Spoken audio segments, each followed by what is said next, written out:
चलिए, so students, आज हम नया चैप्टर पढ़ेंगे, चैप्टर नंबर 8। नाम क्या है इसका? ट्रिग्नोमेट्री। त्रिकोणमितीय। ट्रिग्नोमेट्री का मतलब समझते हैं सबसे पहले। इसकी डेफिनेशन देख लेते हैं। डेफिनेशन है, it is the branch of mathematics.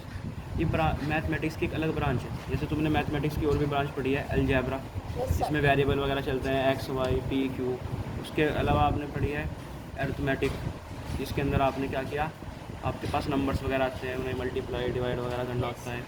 इसके अलावा आपने वो पढ़ी होगी जियोमेट्री।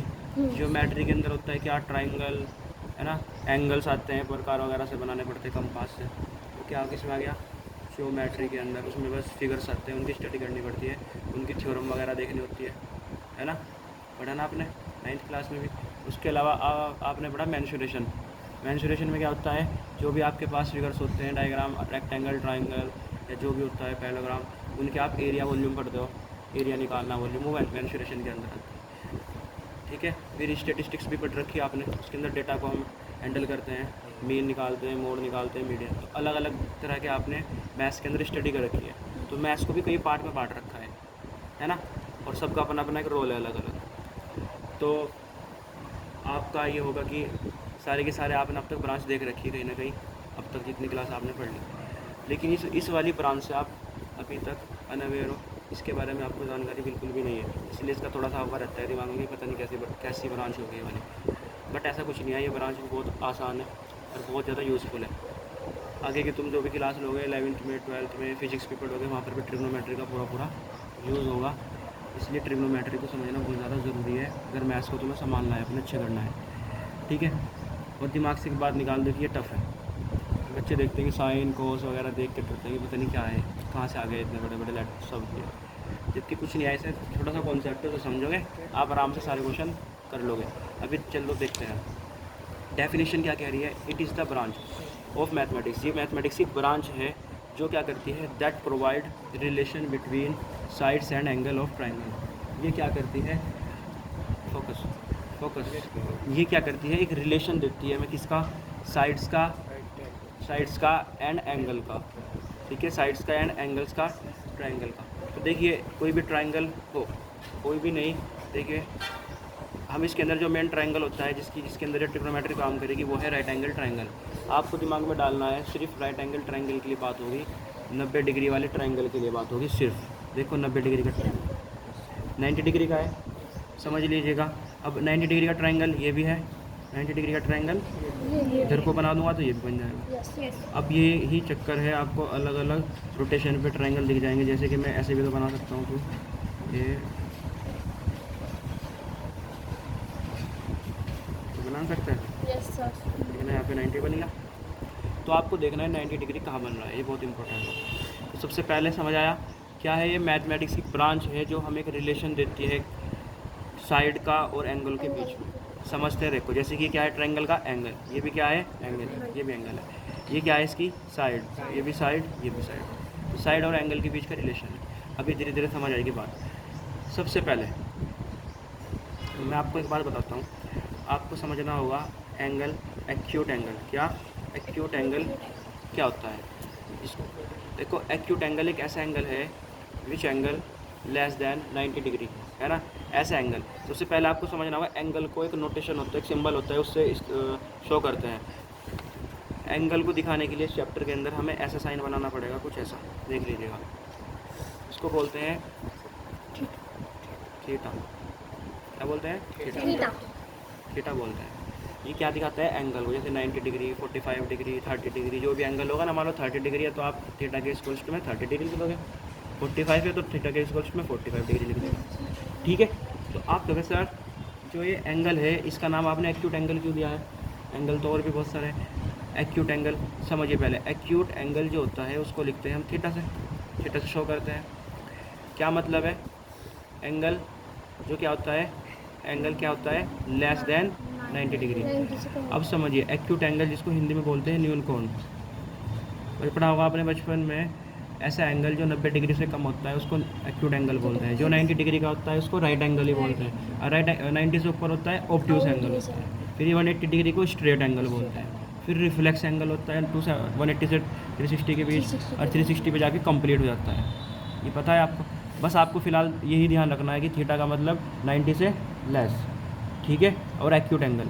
अब ज़रा हम देखते हैं हमारे पास जो ट्राइंगल है, ट्राइंगल के अंदर जो एंगल्स है उनके बारे में देखते हैं। चलो समझे। पहले तो मुझे बताओ, इसके अंदर जो ट्राइंगल चलेगा वो कौन सा चलेगा? Right angle. कौन सा? Right angle triangle. तो देखिए हमारे पास जो ट्राइंगल है, ट्राइंगल के एक एंगल के बारे में बात करते हैं। ट्राइंगल के कितने एंगल होते हैं? 3। चलो, तो 3 बोला तो देखो 3 एंगल होते हैं। एक एंगल ये रहा, एक ये रहा, एक ये रहा। एक एंगल के बारे में आप बहुत अच्छे से जानते हो, 90 डिग्री। क्या है ये? 90 डिग्री। 90 डिग्री का जो एंगल होता है उसको बोलते हैं राइट एंगल। क्या बोलते हैं? Right angle. हिंदी में बोलते हैं समकोण। समकोण। तो ये तो 90 डिग्री वाला हो गया समकोण और राइट एंगल। अब देखिए 2 एंगल बच रहे हैं, एक तो ये वाला और एक ये वाला। अब समझने की कोशिश करना, जो ये एंगल है ये बताओ मुझे, दोनों के दोनों अलग अलग करके बताना कि 90 से ज़्यादा है, 90 से कम है या 90 है। ये वाला एंगल, ये 90 से कम, ये वाला भी कम है। दिख रहा है आराम से कि 90 से कम है। 90 तो ऐसा होता है, ऐसे, और 90 से कम ऐसा होता चला जाएगा, है ना। 90 तो ये है ना, 90 से कम ऐसे जाएगा। तो आप क्योंकि सही तो 90 से कम है और ये वाला भी 90 से कम है, तो क्या ये एंगल एक्यूट एंगल नहीं होगा क्या? अभी तो बताया मैंने, एक्यूट एंगल वो होता है जो 90 से कम है। तो एंगल एक्यूट एंगल ये भी होगा और ये वाला भी होगा। तुम देखो सर, एक्यूट एंगल को तो आपने किससे लिखा था? थीटा। इसका मतलब थीटा या तो यहाँ पर होगा या यहाँ पर होगा। 90 वाला तो नहीं हो सकता थीटा, क्योंकि तो राइट एंगल है। तो इसका मतलब थीटा यहाँ भी हो सकता है और यहाँ भी हो सकता है, ठीक है। डैश लगा दे जिससे कि अलग शो कर दे। यहाँ भी हो सकता है और यहाँ भी हो सकता है। क्लियर? थीटा तो समझ में आ गया। अच्छा, एक्यूट एंगल वाला होगा, बात खत्म। चलिए आगे बढ़ते हैं। अब जो मेन क्वेश्चन है, अब हमने तुम्हें एंगल के बारे में तो बता दिया, अब बारी है बताने की साइड्स। एंगल के बारे में चल गया पता, क्योंकि आपको पता है ट्रिग्नोमेट्री किसका रिलेशन है? साइड्स का एंड एंगल का। साइड्स का एंगल का रिलेशन है। एंगल के बारे में तो बता दिया, अब क्या बच रहा है? साइड। तो देख लेते हैं। साइड होती है जो हमारा ट्राइंगल है, इस ट्राइंगल का क्या नाम है? राइट एंगल ट्राइंगल, समकोण त्रिभुज। अब कितनी साइड है? 3। आपको तीनों साइड्स के बारे में इन्फॉर्मेशन पूरी होनी चाहिए कि जो राइट एंगल ट्राइंगल होता है इसकी साइड्स कौन कौन सी होती है, क्या नाम होता है। चलिए, और ये कोई नई बात नहीं है, बचपन से पढ़ते आ रहे हैं, मतलब कि 6-8 क्लास से देख रहे हैं आप राइट एंगल ट्राइंगल को, और सभी साइड्स के बारे में आपको इन्फॉर्मेशन है। बस उस इन्फॉर्मेशन को थोड़ा सा अपग्रेड करना हमें। एक कोई राइट एंगल होता है, चलो बताओ मुझे, इसके अंदर इस साइड का क्या नाम है? बेस। हिंदी में? आधार। इसको लंब या ऊंचाई। परपेंडिकुलर, हाइट, एल्टीट्यूड, कुछ भी बोल देंगे। ये होता है हाइपोटेन्यूस। कर्ण। बस कर्ण को विकर्ण भी बोल देते हैं, नो प्रॉब्लम। अब ज़रा समझे, आपने जो बोला सिर्फ एक ही साइड से ही बोल दिया आपने। अब सही चलेगी तुम्हें पता बात, है ना। आपने एक ही साइड से ही बोली हाइपोटेन्यूस वाली, वरना जो आपने बेस और परपेंडिकुलर बोले, ये आपका आंसर इस चैप्टर के अकॉर्डिंग बिल्कुल सही नहीं है, क्योंकि आपकी जो साइड्स के नेम होते हैं ना वो डिपेंड करते हैं एंगल पे। जो आपने परपेंडिकुलर बोला, जो आपने बेस बोला, ज़रूरी नहीं है वो परपेंडिकुलर और बेस, ये अलग अलग भी हो सकता है। अब बस हल्की सी बात जाननी है और आप आराम से इस चीज़ को समझ लोगे। देखो आप कहोगे सर ये जो एंगल है ये कितना है? 90। बस एक बात तो दिमाग में डाल लो, 90 डिग्री के सामने वाली साइड्स या अपोजिट साइड्स क्या होती है? अपोजिट साइड होती है, इसको बोलते हैं हाइपोटेन्यूस। ये तो फिक्स है, हाइपोटेन्यूस। इसको हिंदी में बोलते हैं कर्ण या विकर्ण, ठीक है। तो आप कहोगे सर 90 डिग्री तो ये रहा, तो इसके सामने तो ये पड़ रही है, तो इसको तो हम फिर हाइपोटेन्यूस बोल देंगे, HYP लिख रहा हूँ शॉर्ट में, ठीक है। हिंदी में बोल रहे हैं कर्ण या विकर्ण। चलो इसमें तो कोई कन्फ्यूजन है नहीं। आप कहोगे सर तो आपने पहले बता रखी बात कि 90 के सामने, तो इसका मतलब आप सभी ट्रायंगल की हाइपोटेन्यूस बता सकते हो मुझे इजीली। ये 90 है, इसके सामने तो ये पड़ रहा है ना, तो क्या ये हाइपोटेन्यूस है? तो ये हाइपोटेन्यूस H लिख देता हूँ। ये 90 है, इसके सामने वाली हाइपोटेन्यूस, इसके सामने वाली है। चलो जी क्लियर है। अब दो साइड्स के बारे में बात करते हैं, बेस और परपेंडिकुलर, या जिसको हाइट भी बोल सकते हो। चलिए, ये डिपेंड करती है किस पे? इस एंगल पर एक्यूट। अब सुनो बात, आप अगर मैं पूछूँ आपसे एक्यूट एंगल कहाँ कहाँ होगा, बताओ एक्यूट एंगल कहाँ कहाँ है? बोलो, या तो यहाँ पर या यहाँ पर। चलिए, एक बारी में एक ही एंगल की बात करेंगे, या उधर करेंगे या उधर करेंगे, उसी के बेस पे काम होगा, समझे। मान लो मैंने मान लिया कि चलो एक्यूट एंगल यहाँ वाले, इस वाले की बात कर रहे हैं हम, इस वाले की बात कर रहे हैं, इस वाले की बात कर रहे हैं, तो थीटा यहाँ पर आ गया ना।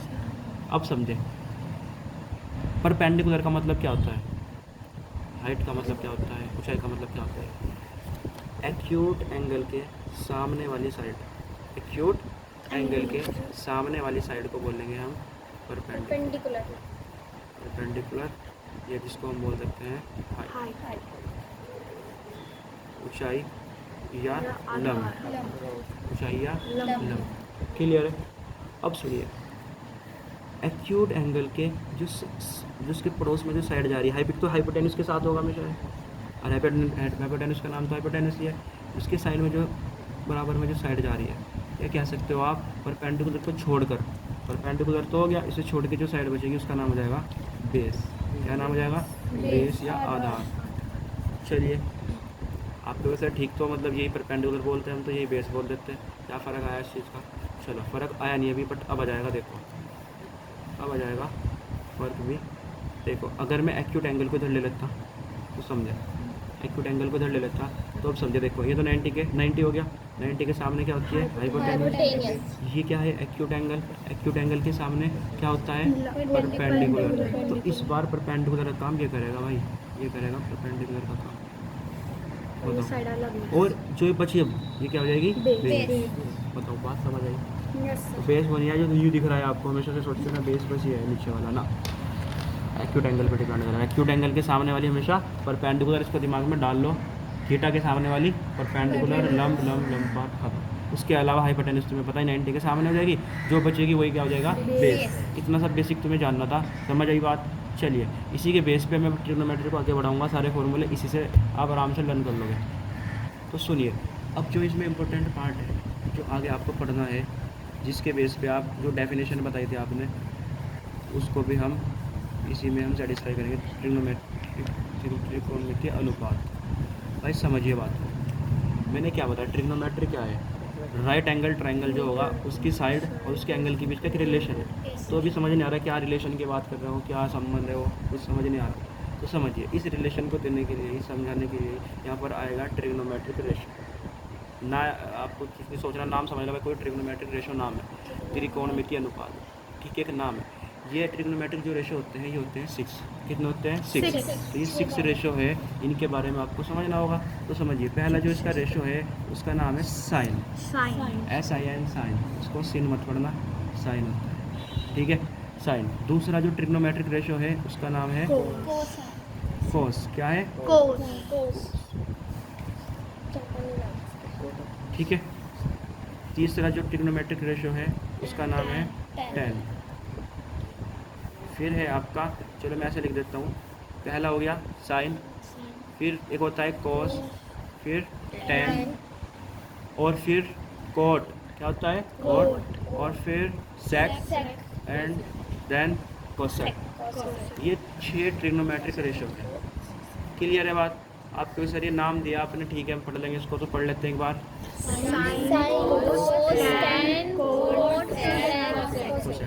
समझिए बात, ये नाम थे, एक्चुअल में शॉर्ट फॉर्म है। अगर इनकी फुल फॉर्म पे जाओगे, इसको कोसाइन बोलते हैं, इसको टेंजेंट बोलते हैं, ऐसे ऐसे करके आपको, हाँ बस आपको ये नाम याद रखने, जो यही काम आएंगे आपके। समझिए, देखो अभी और फुर्सत में बता देंगे शॉर्ट वीडियो में ये फुल फॉर्म क्या है इनकी, ठीक है। अब अभी समझे आप, एक बात और ध्यान से समझे, जो भी आपका ट्रिग्नोमेट्रिक रेशो होगा, मान लो साइन है,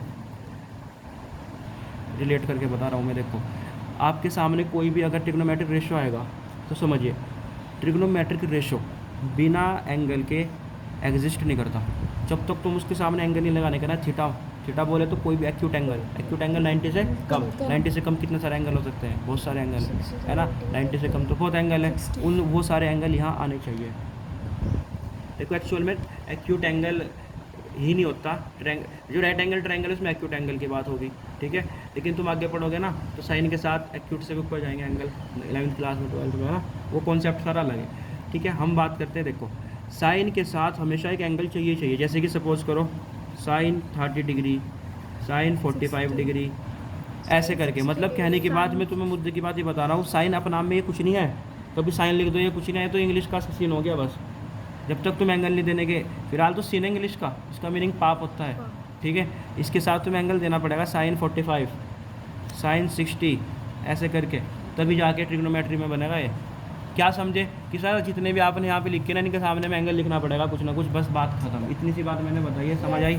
यस सर। चलो ठीक है।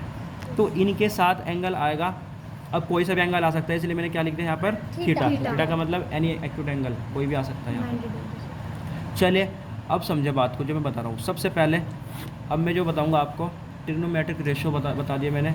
अब इनके आपको मैं बताऊँगा फॉर्मूले क्या सीन है। इसके फॉर्मूले होते हैं, उनको हम पढ़ेंगे। देखो आपको समझना क्या है, देखो तो आपके दिमाग में एक बात आ रही होगी कि सर साइन लिख दिया, साइन का मतलब क्या है ना? तो समझे साइन का मतलब क्या होता है, समझिए साइन का क्या मतलब है। सबसे पहले तो आप कहोगे सर इसमें एंगल दे दो, चलो मैंने एंगल दिया थीटा। साइन का मतलब क्या है, मैंने क्या बताया था कि ट्रिग्नोमेट्रिक क्या है, ट्रिग्नोमेट्रिक क्या है, एक ट्रायंगल के एंगल्स और साइड का रिलेशन है। अब देखो एंगल तो मैंने लिख दिया, अब देखो क्या है साइन थीटा का मतलब पता क्या है, इसका मतलब पता क्या है, कोई भी आपके पास ट्रायंगल, कोई मतलब राइट एंगल ट्रायंगल हो, इसको मैं लिख देता हूँ P परपेंडिकुलर, इसको लिख देता हूँ बेस, इसको लिख देता हूँ हाइपोटेन्यूस, हिंदी में भी लिख दूंगा, आपको पता आधार, लंब और कर्ण करके हम करेंगे इसमें।